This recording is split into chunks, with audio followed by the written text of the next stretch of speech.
বহুত গৰম পৰিছে ভাবিলোঁ আজি দুপৰীয়া ভাত সাজৰ লগত মাছৰ টেঙা আঞ্জা অকণমানকৈ বনাই খাওঁ।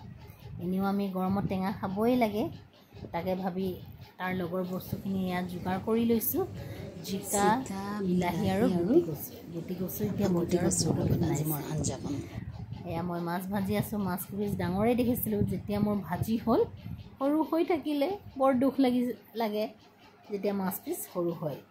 আৰু সেই একেখন কেৰাহীতে দি দিলোঁ মই পিঁয়াজ, আদা, নহৰু আৰু জলকীয়া। আজি মই একেবাৰে মছলা ব্যৱহাৰ নকৰোঁ। মছলা ব্যৱহাৰ কৰিলে মই টেঙা আঞ্জাকণ খাই বহুত বেয়া পাওঁ। ইয়াত এতিয়া দি দিম বিলাহী।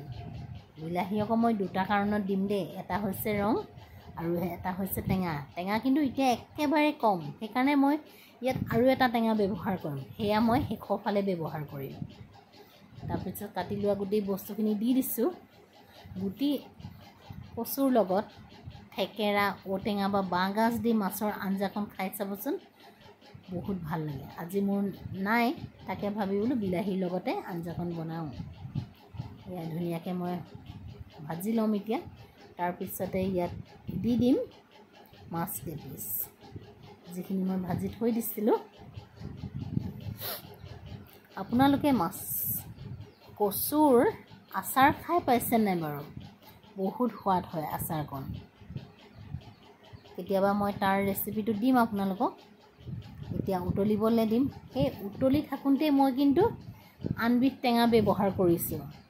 সেইটো কি টেঙা ব্যৱহাৰ কৰিছোঁ আপোনালোকে গম পাব বাৰু, কিন্তু খাবলৈ বহুত সোৱাদ হয়।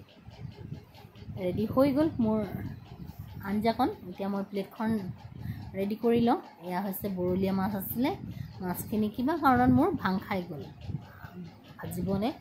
আৰু টেঙাবিধ হৈছে নেমু টেঙা। উতলি থাকোঁতে নেমু দি এইদৰে খাই চাবচোন, বহুত ধুনীয়া হয়, বহুত তৃপ্তি লাগে খাই, বিশেষকৈ গৰম দিনত। এয়া মই ভাত খাবলৈ বহিলোৱেই, আপোনালোকক বোলো দেখুৱাওঁ কেনেকুৱানো হৈছে খাবলৈ।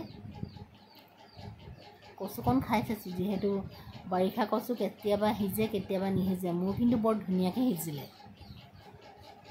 ঠিক আছে, আজিলৈ আহোঁ।